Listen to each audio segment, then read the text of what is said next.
guys, welcome back to my channel. This is about week 5 of basic military training. I have a lot to go over today, so I'm gonna try to get this done as fast as I can. 5th week was probably honestly one of my favorite weeks, of course, besides graduation week. It had a lot going on and I got a lot to share with you guys. So first off, if you're not subscribed, go ahead and subscribe. And also keep in mind that these are all opinions of me and my personal experiences and not those of the Air Force. Without further ado, let's get started. So I know I've touched on details a lot, so the cleaning details that are daily within the dorm. I just can't remember if I actually touched on the fact that those details actually get like graded kind of, and it's either a pass or a fail. So they're gonna go over all the stuff that was needed to be cleaned, and then they're gonna see if it was cleaned up to standard, and they're either gonna like mark it if it's incorrect, and a certain amount of marks within one detail would make that pass or fail. So example, like latrine or whatever, if there was hair on the floor, dust on the mirrors, and streaks on the door chrome or whatever, say 3 is what took it to fail. If everything else was good but those 3 were bad and it took 3 to fail, then you failed latrine. And then they do that for every single detail, and then within the end, I think if more than, I don't even remember the numbers, but just say for example more than 2 of them fail, then the whole dorm failed the inspection. So just to let you guys know that it is graded and your goal is to pass the dorm inspection. So this is the week my dorm actually had a substitute MTI. So if your MTI is ever out due to personal reasons or on leave or just whatever the case, and there's not enough MTIs in the stairwell to go around, then they will call in other MTIs. So this MTI was actually instructor for MTI. So like where the MTIs go to school, he was their instructor. So he came from there, and he, like, honestly, we really liked him a lot. He really pushed us to be our best. And the way he would just break things down and like really help us, like it helped tremendously. By the time he left, we were really grateful for just the few days that we did get with him. And he was actually a blue rope, so that's kind of like a top MTI, like a master MTI. I actually honestly really don't know what it's called. I probably should have looked into that. If I find what it means, I'll put it in here. But yes, but just know it's like top of the top. So I put down that this is the day that the males got their second haircut. So you guys are going to get your haircut within the first 3 days you get there. And you're not going to get another one until 5th week. So everybody came back with fresh shaved heads again. It was funny. It's like, it felt like the first week we were there. Then this Monday we had a perseverance lesson in the dorm. That was one of the MTI led lessons, and we just go over perseverance, and it's probably some, and then we share our personal stories of where we persevered and stuff like that. So yes, this was the week of all of our PCs. This is the week you work for. Like, this is where you have your PT test, your RLA PC, your officer's report, like all this stuff. Like, you're working up until 5th week. 5th week is the pass or fail week. Like, you fail something, like you needed that checked off for graduation. So one of the MCI said this was one of their favorite weeks because this is when we're all like really serious, really like motivated and determined, and like we got tunnel vision, like our heads are kind of on a little more straight. It was personally my favorite because it was just like one step closer to graduation, and you could just like taste it, like you're about to leave, like you've been working so hard for this moment and it's almost there. So really exciting week. So they started with the RLA PCs, and honestly those take a couple of days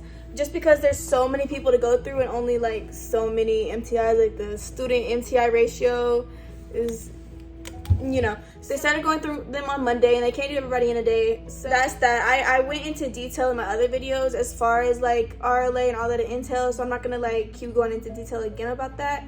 I ended up getting 5 things wrong again, so 3 on one side, 2 on another.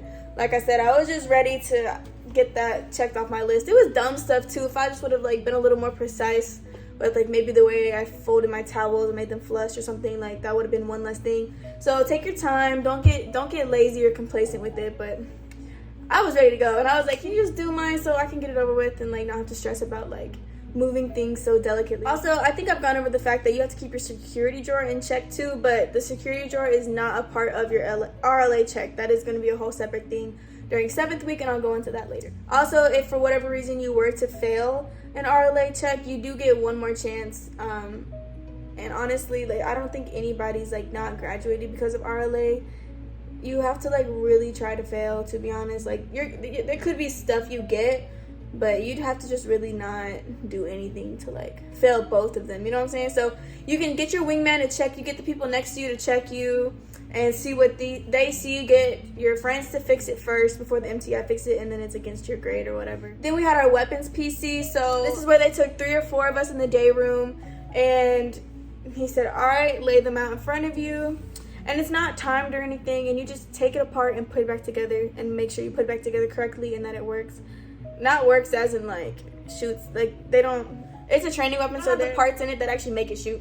But you know, just making sure it like is put back correctly. And honestly, by the time you're done, it will not take you more than 2 minutes at the most to do it. It's really easy. I thought it was gonna be kind of hard because I don't do that. I don't mess with weapons like outside of basic or anything, so it wasn't at all. It was actually really simple. So skipping to Wednesday, this is when we had our PT test. So it's gonna differentiate based on the stairwell. So some stairwells had their tests on Monday, Tuesday, Wednesday, and Thursday. We had ours on Wednesday, and oh my gosh, like the adrenaline that we had that day, the energy, the motivation, like we were so pumped and ready to like get that over with. Like it was stressful, like stressful in the back of your mind, like naturally, like it's this or it's all or nothing.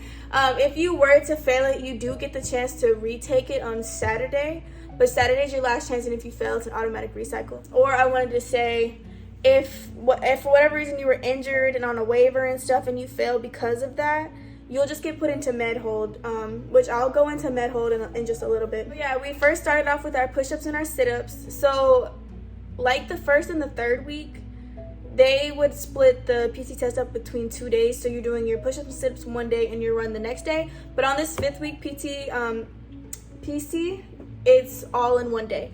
So you're doing your push-ups and sit-ups, and then you start running, and you run by flight. They'll tell you the flights to go up and all that. Yeah, so I went into basic not really knowing how to do push-ups, honestly. So I only did 26, which you can't really make me feel bad for that. I know it's not a lot, but hey, that was my personal goal. So don't get too discouraged if you're not pumping out 50 like some of these girls.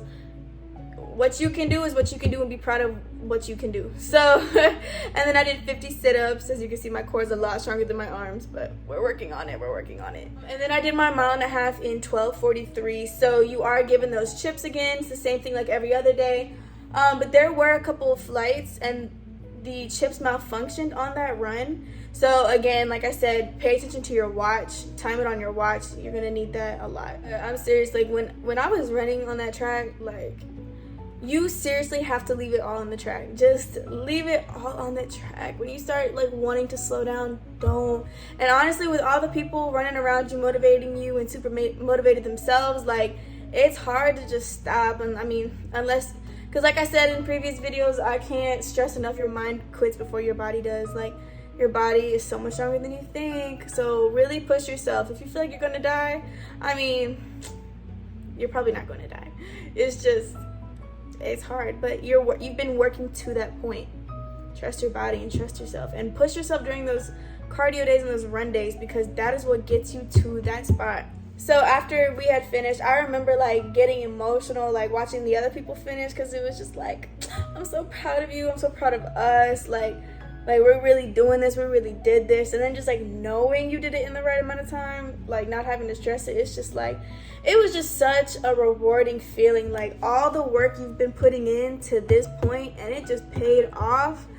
It's like, that's like the biggest check to check off your graduation list. Like it was just, like honestly, it was just the best feeling ever. Really bittersweet feeling. And the sky that day, I just remember like that whole scene so vividly. Like the sky was so beautiful, like a sunrise, because the way our dorm was facing, like when we're on the PT pad, the sun comes up right in front of us. So it was just it was just so nice. So that day was probably one of the best days, honestly, or just that morning at least. Like we'll never forget that. So as I was editing this video, I forgot to tell you guys an update on our PT scores, because in my previous video I told you that we were told that our PT standards were changing, and that was days before our test. So most of us did end up passing updated PT standards, but there were some that did not, but they passed the old standards. Our squadron specifically was grandfathered in if needed, because they understood we were training for those standards, and then days before they're just going to throw these new standards at us and expect like that's the new pass or fail. So our squadron was grandfathered just because we were days away from our PT test. Again, that was only if you needed. Now, so if you failed the new standards and the old standards, then you know that's a fail. You obviously weren't grandfathered in unless you did the makeup on the Saturday and you passed then. Just the update I wanted to throw in here because I thought I left y'all hanging and I told you I'd update you, so there you go. So after that we went to chow, and normally chow was served on like paper plates or styrofoam plates and styrofoam cups and stuff, but all of a sudden they switched back and to what they used to have a long time ago, I assume. So they now had like real dishes and stuff, which I personally didn't really like because they were trying to get back into the motion of things. It just wasted a lot of time. Like, it's so much easier to be able to go to the trash can and just throw everything away.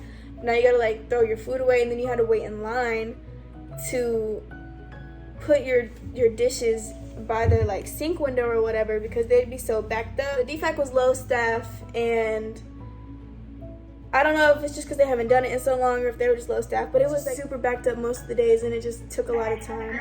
Also, with that being said, they brought back water monitors. Apparently that was a thing that they were doing before COVID started, and then once COVID started they took it away, so we were there towards the end when they had brought it back. And it's kind of like, it's not a chow runner, but you're considered key personnel when the chow runner is called key personnel, so you're one of the first ones to walk in.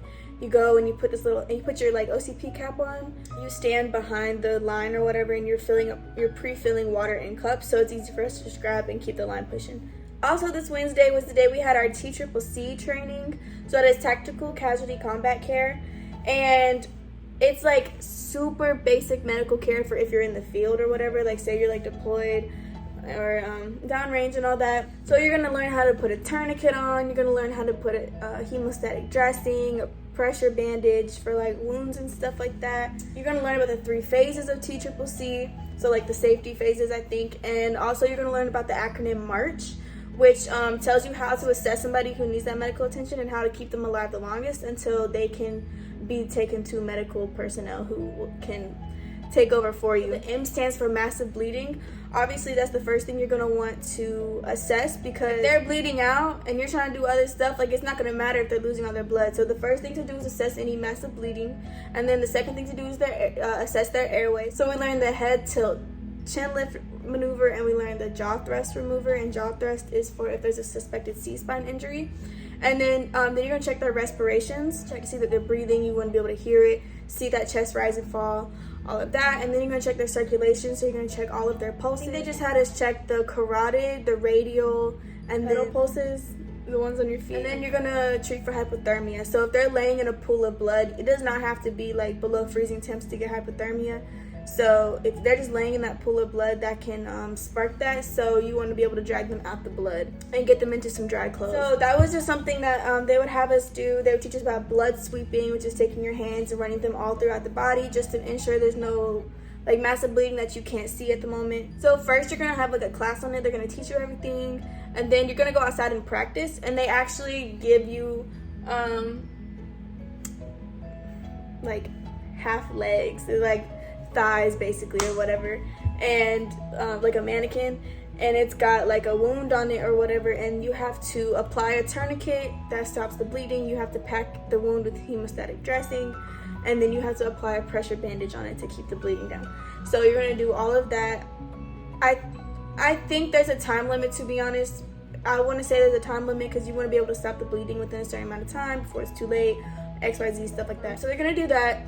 Then you're gonna go to lunch. So after you practice for a little bit, get some hands on, you're gonna go to lunch. And that day they had brisket and baked mac and cheese. And like I said, for what it was pretty good. So I was happy for a good lunch day. And after lunch, you come back and you actually test on it now. So it's a whole 1-day process. Just pay attention and you'll be fine. And they actually had some volunteers, well, not volunteers, I think it was like the element leaders. They actually had them come and like be dummies or whatever for like the blood sweeps and stuff like that. So I was one of those. It was fun. Tactical combat casualty care is a 3-phase process. Phase 1 being care under fire while you're being shot at. Phase 2, once the environment is safe. You then can apply very deliberate care all the way to phase 3, which is evacuation and getting your patient out of harm's way. Currently, in the 5th week of training, a trainee will receive this training in the classroom environment in the new progress track. Out of the 7th week training, they'll go to the BEAST, which is Basic Expeditionary Airman Skills Training, and they'll apply what they have learned here in the deployed environment here in basic military training. Things will be different with airmen after they receive this training because we build in them the motivation, the inspire confidence in them that they're able to do something. But like I said, it's really hard to fail. You just have to like totally not pay attention and not grasp any information, and you'll fail. It is also something that is mandatory for graduation. I don't think there's been anyone to fail it, so it's nothing to stress about. And honestly, like anything in this video, by the time you get there, you're not even gonna think about my video probably, but just in the moment, just know it's nothing to stress and have fun with it. It's pretty fun because it's something new. Like honestly, taking the time to just find something new to learn every day is gonna keep your day going. So with this being some new information, it made it fun because with the routine that you're gonna be in and the repetitiveness of everything, you're gonna enjoy when something's new. Also, I told y'all they recalled peanut butter while we were in basic training. So I had peanut butter for like 2 weeks and then they took it away. And then it came back during that lunch. I forgot to say, it came back while we were at lunch for that one day.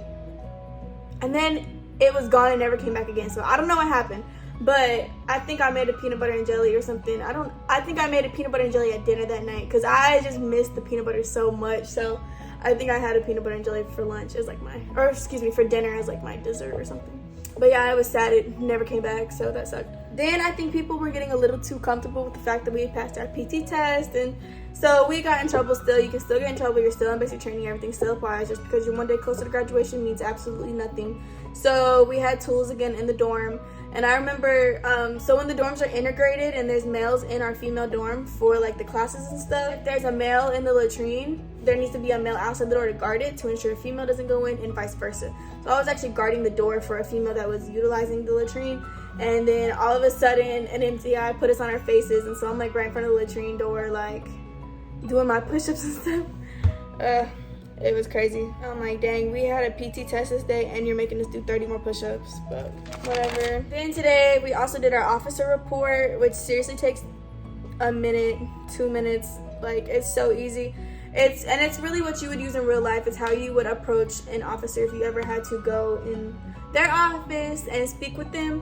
So you knock, march in there, center yourself at the desk, short choppy steps, and then you're going to pop to attention, or actually, I guess you're already at attention when you stop. Then you're going to salute them and say your reporting statement, and then they're going to salute you, and then they're going to tell you to stand at ease, and you'll stand at ease. And then that's also when, kind of like a rank and insignia test also.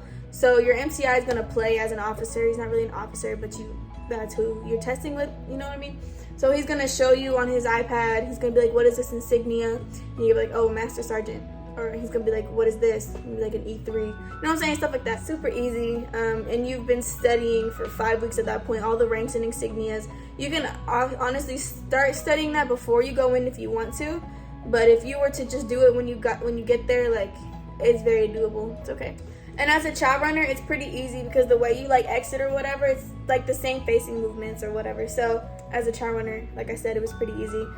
Not that it was ever hard, but just doing like the certain step back and the hand coordinations, like there's no other time you would need to do that besides the officer report and child running. So then Thursday at 5th week, Thursday was my absolute favorite day. Probably honestly one of my like favorite days within all of basic training. And that's because we got picked, our stairwell got picked to help out with graduation. So we're in 5th week. The training squadron 2 weeks ahead of us is graduating on Thursday. And our squadron was the first squadron to bring back the parade, the graduation parade. So our graduation was split up into 2 days, but the squadrons behind us were not. So they still had their airmen's run, coin ceremony, and final graduation like ceremony and all that within 1 day. So we were picked to help out with that. So direct traffic, like direct the family traffic, like people walking, like you can't come past this, telling them where to go, or answering any questions that they have, stuff like that. I thought that was super fun because then you get to see the entire graduation, and also you're not doing details, you're not marching, you're not doing any of this other stuff, you know what I'm saying, what you would normally be doing during that day. So this is the day you're gonna wake up at 4 a.m. Which sucked on its own, but in the end it was pretty worth it. You're gonna wake up at 4, you're gonna get dressed, get ready to go, and then you're gonna fall out to the PRC where we do graduations, and you're gonna go inside and they're gonna serve you a totem for breakfast. That part sucked, you didn't get a good breakfast, but whatever. You got a totem. I'm pretty sure I was given some like Mexican rice and beans. Oh, it was so bad, and you can't heat it up inside. It's just awful. I didn't really eat that. We just sat where we were told to and then waited for instructions. She'd be like, I need 3 females or I need 2 males. And she would just have us do whatever we were told. At one point when she called for us, me and another girl went up and she told us we were going to be standing in the bleachers for the whole service, for the whole ceremony, to ensure nobody stood at that very, very top against the railing. Just like a safety hazard, you know, people leaning up against the railing and falling 50 feet from the sky. So, and it was really fun. It was dark when we got up there, and then we just saw the entire thing. We saw people's families start to come in. We saw the sunrise. We saw, like, just had such a great aerial view of everything. I loved it. And at one point, there was a civilian sitting, like, by us, obviously. Well, we were standing, but there was a civilian sitting in the bleachers close by. And I was like, oh my gosh, like, I want our picture taken. So I asked her, I was like, hey, so I'm in training and I don't have my phone. I was like, do you mind taking a picture of us and sending it to my phone? And she was like, yeah, no problem. So she took a picture of me and my wingman that day, and I didn't get it until like whenever I got my phone again. But that was really cool. I'm such a picture person, so I just wanted a memory like from BMT, because we're obviously not allowed to like have our phones and take pictures and stuff. So, and then once the graduation started or whatever, there was like a whole line of MTIs that came to watch the graduation, and they ended up standing directly behind us. Now mind you, we're standing right in front of the ledge that people are not supposed to stand on, so they stand behind us. They can stand where they want, but yeah, so the pressure was really on us. We were like trying to make sure we're doing everything right, because there's like 6 MTIs directly behind us from other squadrons and stairwells and stuff. So honestly, just watching that whole graduation, man, I thought graduation practice was bittersweet. I thought seeing a graduation from really far away and hearing the music was super bittersweet, like, because the way the squadrons were set up, flights that were graduating would walk right past ours. So sometimes in the morning we would see them marching like to go where they graduate. But actually like being there, watching it like in the stands, like that was such a different feeling. It was like, yo, that's about to be us. Just to think like they went through everything I'm going through and I'm not even done, but I'm so close and I worked so hard, and it's just it was a great feeling. But honestly, that squadron had so many trainees like dropping like flies, like seriously. And what I mean by that is like when they're standing there and you have to stand at parade rest or attention or whatever, if you lock your knees, like, you're gonna pass out. If you're not hydrated in South Texas, you're probably gonna pass out. Seriously, hydrate. They're gonna really push that. Don't be dehydrated. You're gonna don't do it. And don't lock your knees either, because if you fall out and then they have to escort you out, that means you're not gonna get your town pass, because they're like, no, for your safety, you need to stay on base. So don't get your town pass taken away because you weren't hydrated. If you feel like you're about to, like you feel like you're getting lightheaded, you feel like you're not feeling well, you can take a knee. You can stand on your knee and they'll escort you out. That won't take your privilege away because you're catching it before it happened. But if you just fall out, like, it's not gonna be good. And then I remember I was so hungry after that because we ate at like 5 a.m. and then weren't done until like probably like noon. So, and we had to clean up before we left too. So we went back inside and she had all of us, the MTI that was like a part, actually, yeah, I don't know if she was an MTI, but she was personnel. But she was telling us what to do, like what to clean and stuff like that.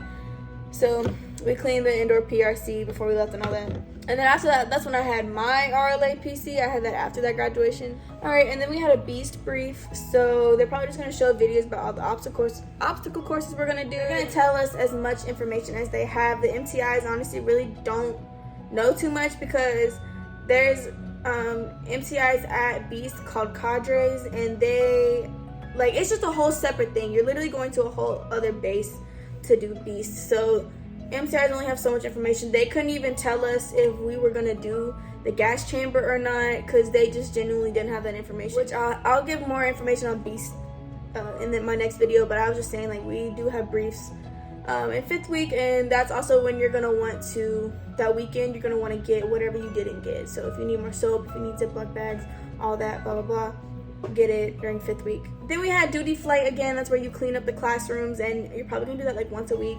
Also, this day, so the day we had that graduation practice, or excuse me, the day we had to help for graduation, there was a couple people from our dorm that had to stay behind and weren't able to go to that because they had like appointments to go to. So they ended up just staying in the dorms, and they did the details for us. And we passed our first dorm inspection, bruh. Like, and with a blue rope, that was crazy. And I think the only reason we passed was because we weren't in there as 40 girls coming there to like mess it up. Like, the latrine is so hard to keep inspection ready because right after we're done cleaning, girls go in there and they start doing their hair and they start using the bathroom and they start just messing it up. So it was really hard to pass, but the whole dorm passed.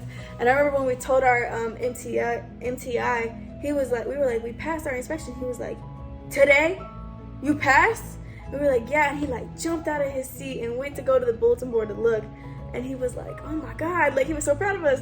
And we were like, so do we get like extra phone time call or something? He was like, I'll think about it, I'll have to see. So Friday is the day we had our drill PC. So you're actually gonna be in your blues for this day. So our uniform of the day was our dress blues, and you're gonna do that outside. I personally didn't attend it outside. With it being 5th week, we had our PT test or whatever. So like I said, those who were injured previously and were not able to do or finish or pass a PT test most likely got put in med hold, which means it doesn't go on your record as you got recycled or anything, but you will not be graduating with the rest of your flight.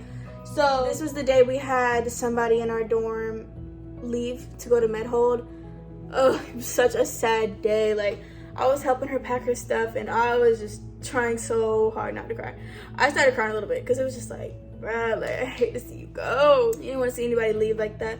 And basically, to make a long story short, med hold is where you go to heal until you can pass the rest of basics. So I honestly don't have the most information on med hold. I obviously didn't go, but I know there's lots of videos out there about people's experiences going to med hold, so I would just suggest watching those to get the most information out of it. So anyway, since I was helping her and I was gonna help her transport her stuff, I stayed dressed in OCPs that day. I got dressed into OCPs and everyone else got dressed into blues, and they went outside and did their test. And then after that happened, I ended up changing into my blues later, and then I just had my drill PC inside the day room with my MTI. He just, told me all the commands and stuff. I did them and I passed. It was really easy. And honestly, I'm kind of glad I didn't do it outside because everyone came back and they were like, yo, it was so hot today. And when you're wearing those low quarters, your feet are just like frying on that pavement. Like, and that material and the sun shining right through them, it's bad. It's really bad. Kind of glad I didn't have to do that, but, and also it's easier doing the facing movements on the tile than the pavement. So that worked out for me personally. Later that day, after our showers and all that, we had a gas drill, which we did perfect. Absolutely nothing to say about it. I think that was our 4th one so far. So you're gonna have like, I'll just range it out and say 3 to 5 because it could differ depending on your MTI, but you'll have about 4 fire gas bomb drills to do. And then that day, he gave us our 25-minute phone call because we earned it. So we were really excited about that, and I think I was able to talk to like 4 people. Like, it was just so cool. Always nice getting the opportunity to call people and just talk to them. Just to hear their voice is seriously gonna it's gonna do it for you every time. Then Saturday, we had a run day. Yes, you were still having run days. You're still having PT. Even after your PT test, you are still having PT. Even up through 7th week, you're still having PT. So I was like, why are we having a run day? Like, we just ran a 1.5 miles and now it's a 24-minute run in the same week.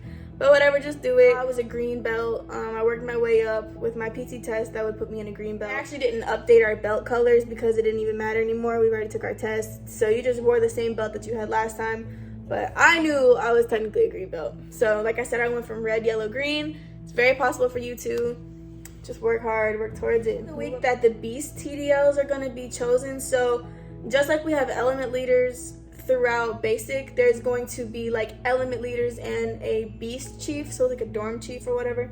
There's gonna be a beast chief for beast, so to give them some practice or whatever. All of 5th week the TDLs took place of the element leaders, so when we formed up outside, me and all the element leaders were no longer in the very front. It was the TDLs. I personally hate like marching in the back of our flight. Our flight had so much trouble with drill. So marching in the back of the flight was just so much different compared to leading, because you don't have to worry about like what the person in front of you is doing because you are the person in front. I don't know. It was just different. Again, this is still Saturday. We were doing our night details and our MCI played Gang Over Love by Brent Fayez. And yo, like we had never heard his music taste before. Like other MCIs have played music, but we never heard his music taste. And the whole dorm was singing Gang Over Love, and it was such an experience. Like, again, you just miss music. I crave music, and not the freaking Air Force song. Like, that's the only song where we sing twice a day. Like, it's always nice hearing, like, real music. Then we also had graduation practice, which, again, was always really fun. Especially after seeing graduation, it kind of gave you, like, an idea of how all of it's gonna play out. And Saturday is also the day we got our dog tags. We had to keep them in our security drawer. We weren't allowed to wear them or anything. I just went and got mine. It's just these little thingies or whatever, and they have your name on them. They have a big number. Then it says Air Force. It has your blood type, and then it has your religious preference on there. When they ask you what your religious preference is, it's because it's gonna go to your dog tags. You can put anything up there. You can put no preference. You can put whatever you want. So just letting you know that it will be on here. So yeah, that pretty much wraps up 5th week of training. I thought I was actually gonna have a lot more to say. I thought this video was gonna be longer, but I'm glad it's at the length that it is.